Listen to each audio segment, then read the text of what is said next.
최 의원님께서는 그 대통령 그 대선 후보로 나오셨을 때부터 제가 이렇게 그 후보들 이렇게 토론을 보면서 참 소신 발언을 하신다 이런 느낌을 가졌었습니다. 사실 정치라는 것은 소신도 중요하지만 눈치도 좀 보지 않습니까? 중도도 좀 의식하고, 그래서 쇼도 좀 하고, 지난번에 그 김종인 총괄 선대위원장께서 윤석열 그 당시 후보한테, 연기라도 좀 해주지. 이렇게 해서 사회적으로 좀, 뭐 비판이 있었던 건 사실입니다. 사실 우리 사회에서는 정치가가 되려면 뭐 철학과 소신을 너무 드러내면 역풍을 맞는다. 그래서 쇼도 좀 하고 연기도 좀 하고 중도나 이런 사람들한테 좀 아부도 하고 이래야 정치가가 성공한다. 이게 어떻게 보면 좀 많은 사람들이 그렇게 생각하는 것 같아요. 그런데 굉장히 최 의원님은 이제 소신적이고 판사답게 꼿꼿하고 이런 이미지가 사실 많은 것 같습니다. 그래서 우리 크리스찬들 입장에서는 정말 신앙 양심상 타협하지 말아야 되는데 또 정치 현실은 그렇지 않은 것이 현실이 아닌가 싶은데요. 우리 이제 젊은이들 또 앞으로 정치 쪽으로 가고 싶은 또 지망생들도 많이 있는데 이런 분들한테 이 갈등에 대해서 우리가 어떤 자세를 임해야 될 것인지 거기에 대한 소신을 좀 말씀해 주시면 감사하겠습니다. 제가 정치를 한 지 얼마 안 되는 사람이 말씀드리기 뭐 송구스럽긴 한데 그냥 제가 그동안 그 생각한 내용을 간단히 말씀드리자면은 정치라는 거는 결국 뜻을 같이 하는 사람들이 힘을 모아서 이제 권력을 이제 쟁취하는 과정이죠, 사실은. 예. 그런데 이제 권력을 얻는다는 것은 대의민주주의에서는 결국은 선거를 통해서 표를 얻어야지 자기가 권력을 주는 건데. 그래서 어떤 이 표를 의식하면서 행동하는 것 그 자체를 나쁘다고 뭐 볼 수는 없을 것 같습니다. 예. 그러나 이 권력을 쟁취하려는 목적이 뭐냐? 권력의 쟁취 그 자체 그리고 내가 권력을 누리는 그것이 자체가 목적은 아니죠. 사실은 그 권력을 통해서 어떤 가치를 실현하려고 하느냐 그게 더 근본적인 이 권력을 가져야 되는 또 정치의 목적이 아니겠습니까? 그렇죠. 그렇기 때문에 우선순위가 바뀌어버리면 정치를 위한 정치가 되고 국민을 위한 정치가 아니라 정치가를 위한 정치가 돼버리는 거죠. 그래서 이제 표를 따라서 이제 결국은 표를 따라서 방황하는 그런 정치가 아니라 본인의 정치적인 철학과 소신을 가지고 결국은 국민들에게 올바른 가치를 제시하고 그것을 이제 설득하고 그래서 국민들의 마음을 얻는 그런 것이 바람직한 정치의 모습이라고 저는 생각합니다. 예. 그래서 정치가 소신을 지켜서는 안 된다라는 말에는 선뜻 동의하기는 어렵고요. 그러다가 이제 표를 못 얻을 수는 있겠죠. 예. 그러나 소신을 지키고 철학을 지켜서는 정치하기 어렵다는 말에는 선뜻 동의하기는 저는 어렵습니다. 예. 그렇지 않은 정치를 하려고 하기 때문에. 예. 그리고 이제 사실은 정치는 가장 큰 사랑이다 이런 말이 있습니다. 그리고 가장 큰 희생이다라는 그 말도 되겠죠. 저는 이제 아직 1년도 제가 정치에 발을 담근 지 1년도 채 되지 않습니다만은 그 말이 맞다라는 생각이 듭니다. 정치를 정말 하기 위해서는 많은 것을 희생해야 되는 것이거든요. 그래서 그렇다면 오히려 제가 생각하기에는 역설적으로 이 사랑과 희생은 기독교의 가장 그 근본적인 가치잖아요. 그래서 우리 신앙인이야말로 정치를 올바르게 가장 잘할 수 있는 사람이 아닐까라는 생각도 듭니다. 예. 그래서 성경 말씀에 뱀처럼 지혜롭게 비둘기처럼 순전하게 이런 말씀이 있는 것처럼 그 뱀처럼 지혜롭게 행동한다라는 것이 상대방을 거짓말로 속이는 것은 아니잖아요. 예. 정직을 지키면서도 현실을 정확히 판단하고 거기에 대해서 그러니까 현실을 정확히 판단하고 문제가 뭔지를 알 수 있는 정확한 통찰력 그리고 그것을 어떻게 풀어나갈 것인가 하는 지혜 이런 것을 겸비한다면 저는 거짓과 술수를 충분히 이길 수 있다고 생각을 합니다. 예. 그리고 저는 이제 그런 그림을 많이 그려봅니다. 더러운 물이 이제 고여있는 그러한 연못이 있다고 생각을 해보면 이게 이제 이 세상과 정치의 어떤 모습이라고 우리가 생각을 한다 보면은 이제 밑에서 샘물이 솟아나잖아요. 예. 이 샘물이 솟아나는데 한두 방울 솟아나서는 이게 정치를 깨끗하게, 연못을 깨끗하게 할 수 없지만 계속 샘물이 솟아나오면 언젠가는 이제 연못 전체가 깨끗한 물로 바뀌지 않습니까? 그렇다면은 이렇게 정말 그 비둘기같이 순전한 신앙을 가지고 또 뱀같이 지혜로운 그러한 그 통찰력과 분별력을 가진 기독교 신앙인 정치인들이 많이 나온다면 그렇게 될 때 우리 정치가 정말 국민들이 바라시는 그런 깨끗한 정치, 정말 국민들에게 희망을 줄 수 있는 정치로 바꿀 수 있다고 생각하기 때문에 예. 신앙인을 가진 정말 신앙을 지키려는 그러한 정치인들이 계속 많이 나오는 것이 우리나라를 위해서 더 바람직하다라는 그런 네. 생각을 가지고 있죠. 오염된 연못을 정화할 수 있는 샘물이 많이 나와야 되겠군요. 네네. 예. 흔히 이제 한국 정치는 패거리 정치다 이런 말을 하면서 소신과 철학에 기초한 정당 중심이 아니라 뭐 정당 이 정당 저 정당을 왔다 갔다 하는 정치인들이 너무 많고 또 소수의 그 지도자들 따라서 막 이합집산으로 모이는 정치다 이런 얘기를 많이 합니다. 그래서 앞으로는 한국도 정말 철학을 가진 정당들이 나오고 철학 대결이 되고 그렇게 해서 국민들을 설득하는 이런 정치를 해야 되지 않을까 싶습니다. 왜 선거는 국민 수준에 달렸다 그러지 않습니까? 그래서 어떻게 하면 국민을 설득할 수 있을까? 이것도 한 가지 중요한 것 같아요. 교육도 중요하겠고 여러 가지 이제 필요한 게 있을 텐데요. 이 국민들을 어떻게 설득할 수 있을까요? 거기에 대해서 혹시 생각해 보신 적이 있습니까? 굉장히 어려운 질문이죠. 국민을 설득할 수 있는 거는 정치가 국민을 가르치려 들기는 좀 어렵습니다. 그렇죠. 예. 전체적인 국민들께서 이제 경험을 통해서 이렇게 해봤더니 이게 문제가 있구나 하면 또 이제 다른 대안을 찾고 그러기 때문에 사실은 그 우리나라의 그 정치의 흐름을 보면 대개 한 10년 주기로 이렇게 그렇죠. 보수 정당 또 이게 소위 말하면 이제 자유우파 정당 또는 좌파 정당 이렇게 이제 정권들이 이제 그 움직였던 것인데요. 제일 중요한 건 국민들께서 이제 어떤 정치적인 프로파간다의 그 내용을 좀 정확히 이해하시고 거기에 대해서 실제가 아니라면은 그렇지 않다라면 이제 또 다른 판단을 좀 해주시고 하는 게 필요하다고 봅니다. 그런데 우리나라는 아직도 좀 진영 논리 또는 지역 논리 이런 것들이 완전히 극복되지 않은 것 같아요. 그죠. 그래서 그런 아쉬움이 있고요. 정치인들로서는 사실은 우리 자유우파의 그 정치인 입장에서 본다면 이 자유우파의 가치 이런 것에 대해서 계속 국민들에게 메시지를 던져줘야죠. 예. 그래서 이게 정말 내가 생각하는 좀 행복한 그런 삶을 지켜주는 것이구나. 그리고 나뿐만 아니라 그렇게 갈 때 우리 국민 전체의 삶이 향상되는구나. 이런 것들을 국민들로 하여금 이제 잘 이해하실 수 있도록 계속 메시지를 통해서 또는 사실 교육을 통해서 학교 교육이나 정치적인 걸 가르쳐야 된다는 것이 아니고 학교 교육을 통해서 자유의 소중함이라든지 이런 것들을 좀 가르치는 것이 필요하고 또 우리 역사에 대해서 바른 인식을 가질 수 있도록 대한민국 역사에 대해서 좀 자랑스러운 역사 이런 것들을 좀 교육을 통해서 잘 가르치는 것이 필요하다고 생각합니다. 저는 올바른 역사관, 국가관 그리고 자유의 가치에 대한 소중함 이런 철학과 소신이 있는 분들이 정치를 많이 나오고 그분들이 설사 자기가 불이익을 당하고 떨어지는 한이 있더라도 소신을 바꾸지 말고 그리고 그 철학을 공유할 수 있는 정당에서 계속 활동을 하고 이런 정치가 좀 이루어지기를 정말 바라봅니다. 지난 3월 9일 대선에서 윤석열 당선인이 이제 역대 최소 표차로 신승을 했습니다. 그 소리는 이제 국민들이 굉장히 갈라져 있다는 뜻이겠죠. 그래서 지난 대선의 역대 최소 차이의 신승의 의미가 무엇일까? 그리고 이제 앞으로 이념을 가진 정당으로서 어떤 이제 태도와 자세를 취해야 될까? 여기에 대해서 이제 정치에 입문을 하셨으니까 생각을 좀 말씀해 주시면 감사하겠습니다.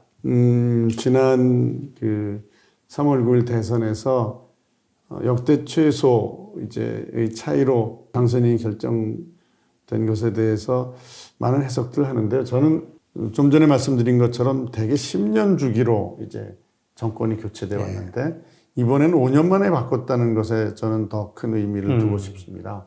그거는 국민들께서 10년 동안 좀 겪었을 때, 이제 바꿔야 되겠다라고 생각하는 그런 불편함과 고통이 5년 만에 이제 현실화됐다는 얘기거든요. 그만큼 이제, 아직은 현 정부죠. 그 정부의 어떤 잘못된 실정이, 좀 심했다라는 것을 국민들이 이제 느끼셨고, 그걸 표로 보여주셨다라는 것입니다. 그런데 일단 5년 만에 정권이 바뀌었다 하더라도 근소한 차이로 바뀌었다는 것은 지금 김 교수님께서 말씀하신 것처럼 우리나라가 이게 좀 갈라져 있다라는 것들에 대한 그 현상을 보여주는 것이라고 볼 수 있죠. 그런데 여기서 이제 우리가 알아야 될 것은 국민들께서 국민의힘 쪽에 이제 던져주시는 메시지는 뭐냐면은 이제 앞으로 이제 5년 만에 정권을 이제 맡겼지만 이 정부도 잘못하면 바로 5년 후에 우리가 또 바꿀 수 있다라는 것도 메시지가 담겨 있다고 봅니다. 그래서 앞으로 5년 동안 지금 이제 근소한 차이가 있는 것에 대해서 뭐 불안해할 것도 없고 이겼다는 것에 대해서 자만해서는 안 되고 국민들이 원하는 것이 무엇이고 정말 국민들이 생각하시는 것에 맞는 그런 정책들 계속 던져주고 또 그렇게 국정을 이끌어 나가야 된다는 것이 이 5년 만에 정권을 바꿨지만 근소한 차이로 이기게 해준 국민의 어떤 뜻이 아닌가 그렇게 저는 보고 있습니다. 최 의원님께서는 이제 사법부에 이제 평생을 몸담고 계셨다가 감사원장이라는 것은 일종의 행정직이라고 볼 수 있겠죠. 또 행정부에 계셨다가 이제는 이제 국회의원이 되셨으니까 이제 정치권으로 이제 오셨습니다. 그래서 저는 사실 판사셨기 때문에 임기는 채우실 거라고 생각했어요. 이게 좀 민감한 질문인지 모르겠습니다만 그런데 의외로 임기를 다 안 채우시고 사임을 하시고 정치가로서 이제 입지를 굳히셨습니다. 혹시 뭐 그런 계기가 있으십니까? 아까 부친의 유언에 대해서 얘기를 했는데 그 이전에 이미 이제 마음을 이제 결심을 하셨다 그랬으니까 사실 국민의 한 사람으로서 좀 궁금합니다. 그 당시에 이제 현실적 정치를 진단하는 많은 분들이 이게 참 많이 달랐겠지만 작년 봄쯤에 저희 의사와 관계없이 많은 분들이 이제 제가 정치에 좀 참여를 해야지 이 정권 교체가 되고 또 정권 교체에 도움이 되겠다라는 그런 말씀들을 많이 해주셨습니다. 그래서 그 문제를 가지고서 저희가 이제 많은 고민을 했죠. 많은 고민을 했는데 임기를 이제 다 채우는 것이 중요하다라고 하는 분들도 계시고 또 정치에 굳이 발들이지 말고 존경받는 어떤 법조인으로서 감사원장으로서 남아있는 것도 우리 사회에 참 좋은 어떤 기여를 하는 것이다 라는 의견들도 있으셨습니다. 그런데 저는 그 당시에 하여튼 우리나라가 이대로 가서는 참 어렵겠다라는 판단을 했고 그러기 위해서는 그 당시에 제가 이 정권 교체의 어떤 주역이 되든지 아니면은 그 정권 교체를 좀 돕든지 해야 되는데 감사원장직이라는 게 그 자리에서는 정치 활동을 전혀 할 수 없고 해서는 안 되는 위치잖아요. 그래서 이게 임기를 채우는 것도 중요하지만 또 임기를 채우면은 사실은 대선에 출마가 불가능한 어떤 법적인 제한도 있었죠. 그런 것들을 고려해 봤을 때 임기를 채우는 것보다는 이제 대한민국을 정말 바로잡고 바로 세우는 것이 더 중요하다는 판단에 의해서 제가 그런 결심을 했고요. 거기에 대해서는 많은 분들이 이제 이해해 주신 분들도 있고 비판하시는 분들도 있고 그런 걸 잘 알고 있습니다. 이제 정치가의 길을 시작하셨으니까 아버님 말씀대로 전쟁터에 나갔으니 이겨야죠. 훌륭한 정치인이 되시기를 바라는 마음에서 이제 종로구 의원이 되셨어요. 그래서 앞으로 이제 의정 활동에 대해서 좀 이제 궁금한 것도 좀 여쭤보겠습니다. 사실 이번에 윤석열 당선자께서 이제 청와대 시절을 마감하고 처음에 광화문으로 예정했다 이제 용산으로 이전하기로 결정을 했습니다. 여기에 대해서 비판도 많이 있지만 아무튼 확고한 것 같아요. 그래서 이제 용산 이제 대통령 집무실 시대가 이제 올 것 같습니다.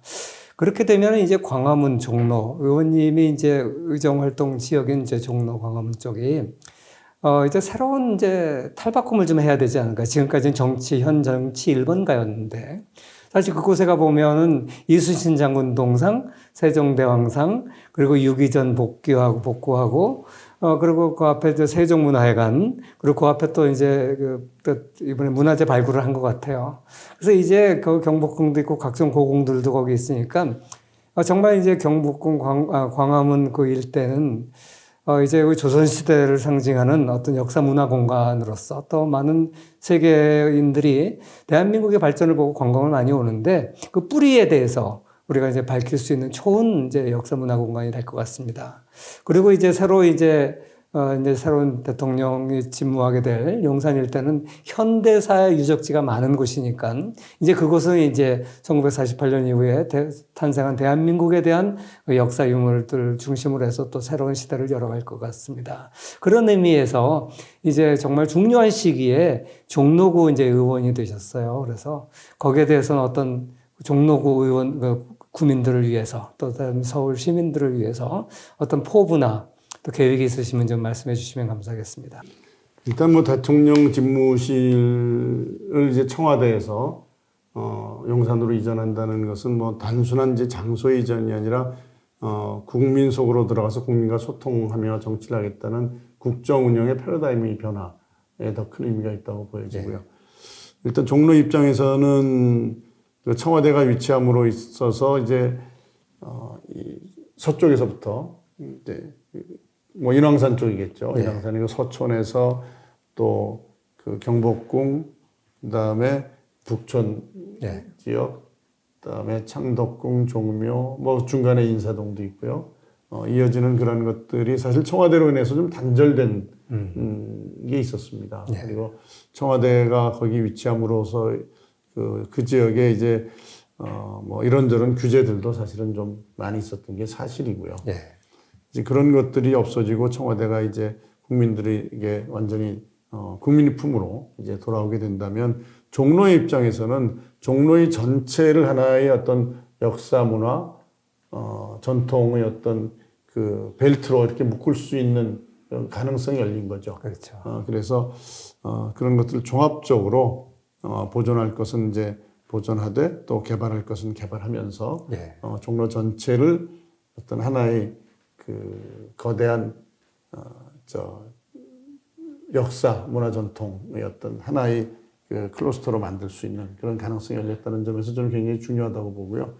과연 이것을 어떻게 개발하고 어떻게 보존할 것인가에 대해서는 우리가 한번 이제 방향을 잡고 나서 그것을 고치기 어려우니까 좀 신중하게 그 종로 구민들을 비롯한 서울 시민 또 국민들의 의견을 수렴하고 전문가들의 의견을 들어서 이 방향을 잘 설정해야 된다고 봅니다. 그러나 어떤 방향으로 가든 이 청와대의 개방은 이 종로에 있어서는 종로가 그동안 정치 일번지라고는 하지만 그 정치 일번지가 결국은 어떤 종로의 어떤 정치적인 그 풍향이 전국 정치를 좌우할 수 있다는 점에서 명예로운 이름이기도 했습니다만 실제 역설적으로 그 민생이 좀 소외되는 그런 상처도 종로 구민들에게는 있거든요. 그렇군요. 청와대 이전으로 인해서 이제 그런 상처가 치유되고 종로가 발전할 수 있는 좋은 계기가 마련됐다고 보여지고 그런 이 새로운 어떤 종로의 전체적인 변화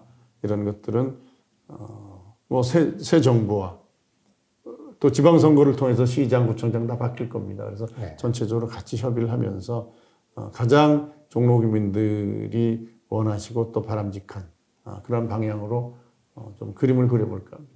예. 저도 그 인왕산이나 그런 데 등산을 가보면 참 시간 제한도 있고 네. 불편했었는데 정말 그 청와대가 개방이 되면 정말 많은 국민들이 그 찾을 것 같아요. 관광객도 엄청 올 것 같고요. 그렇습니다. 이제 마지막으로 한국 사회에 대해서 부정부패에 대한 이제 좀 다른 견해가 있는 것 같습니다. 제 생각에는 그래도 우리 이승만 정부 때까지도 그랬고 조선시대도 그렇고 부정부패가 참 심했던 나라입니다. 그렇습니다. 근데 부정부패가 있었으면 이렇게 발전하기는 어렵거든요. 그러니까 그동안 우리가 자랑스러운 대한민국을 이룩하는 과정에서 그래도 부정부패가 많이 이제 해소됐다 이렇게 생각합니다. 제가 어렸을 때는 왜 사람이 죽으면 빽 하고 죽는다 그러잖아요. 예. 빽이 없어서 내가 이 모양 요 꼴로 살았다 그러면서 빽 하고 죽는다 그러는데 요새 젊은 층에서는 그게 무슨 말인지 잘 모를 겁니다.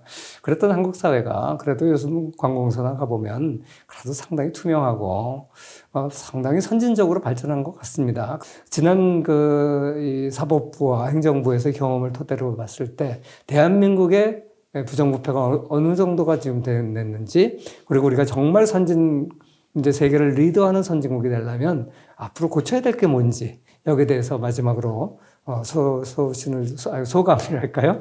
이런 걸 좀 말씀해 주시면 감사하겠습니다. 사실 우리나라의 어떤 부패 지수를 그 OECD 통계나 이런 데서 이제 하는 걸 보면은 좀 안 좋게 나오는 거는 그 사실입니다. 안 좋게 나오는데 저는 그 통계를 잡는 그 기준이 뭔지 제가 자세히 모르지만 어떻게 보면은 우리 국민들의 어떤 부패에 대한 인식 자체 기준이 굉장히 높아졌기 때문에 상대적으로 그런 그 부패에 대한 어떤 민감한 인식이 있을 수도 있다는 점도 한번 생각을 해보고요. 우리나라가 이렇게 경제적으로 발전할 수 있었던 것은 사실 우리나라보다 더 좋은 여건을 가진 나라들이 많이 있었습니다. 그러나 2차 대전 후에 거의 유일하게 그 산업화에 성공하고 민주화에 성공하고 선진국 대열에 들어간 유일한 나라지 않습니까? 그렇죠. 네.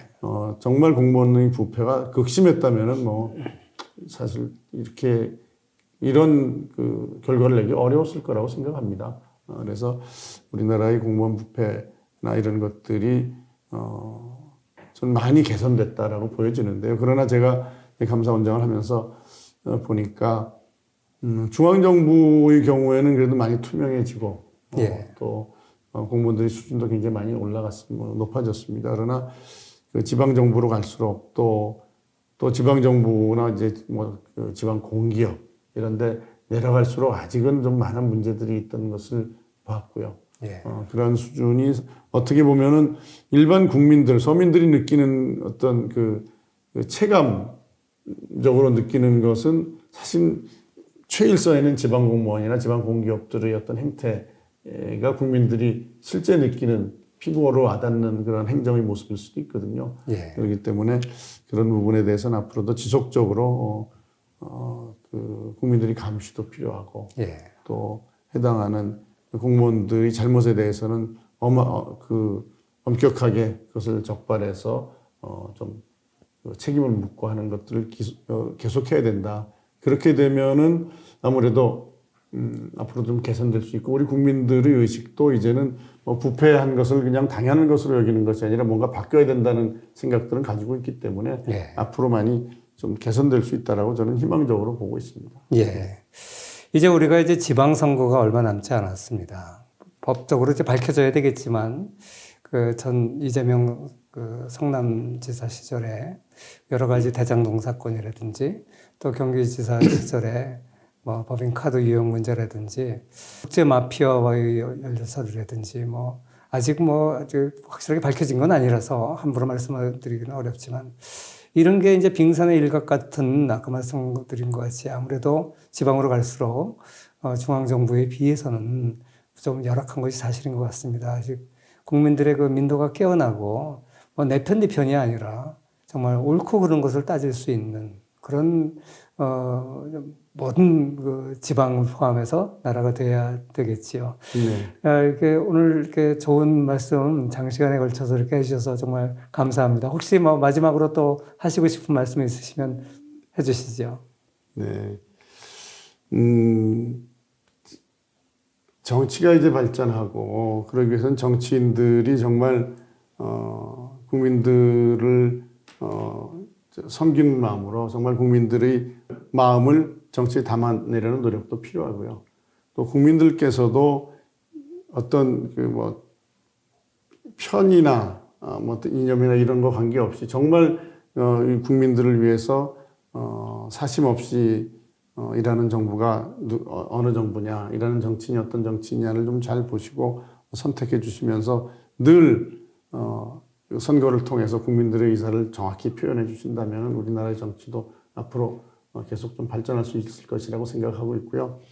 무엇보다도 하여튼 뭐 정치인들이 잘하겠습니다. 정치인들이 잘하고 국민들을 정말 어려워하고 국민들을 섬기는 마음으로 국민들에게 힘이 되어줄 수 있는 좋은 정책도 많이 마련하고 또 국민들에게 희망을 드릴 수 있는 그런 좋은 정치를 하는 것이 중요하겠죠. 그래서 국민들 편안하게 해드리는 그런 정치하도록 저도 노력하겠습니다.